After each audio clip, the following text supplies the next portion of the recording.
MomoCon. Hello.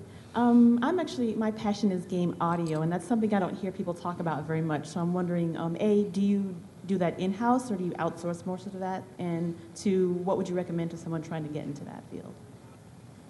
I would say on the Mass Effect, we had a really great audio team that worked in-house with a huge collection of clips and technology.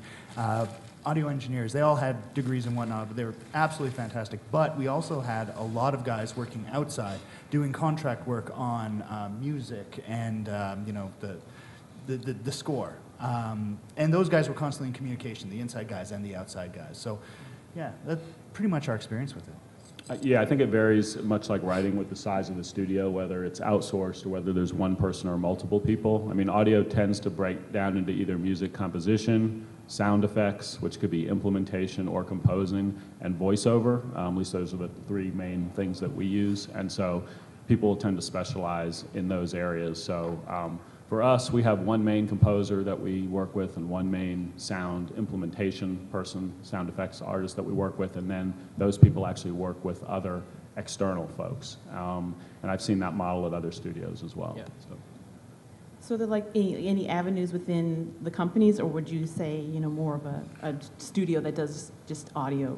We have all our in-house guys for the most part. Like who use a lot. The of engineers, outsourcing. the engineers who are plugging things into the game and who are engineering the sounds and sound effects. They're the ones that are all in-house, that are all basically almost like programming in all of that.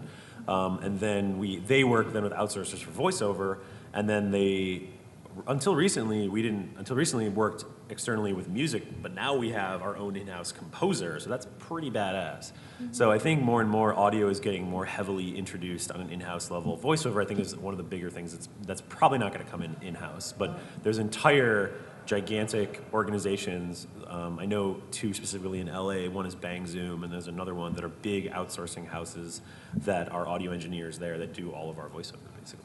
I mean, I would say most of the audio engineers or composers that work within the industry are not at a full-time studio. I mean, there's more people that are either part of collectives or sound effects libraries or are represented by an agent across multiple games. So most of the work is more contract and project-based if you were just look at people that are getting paid to do game audio. Cool. Thank you very much.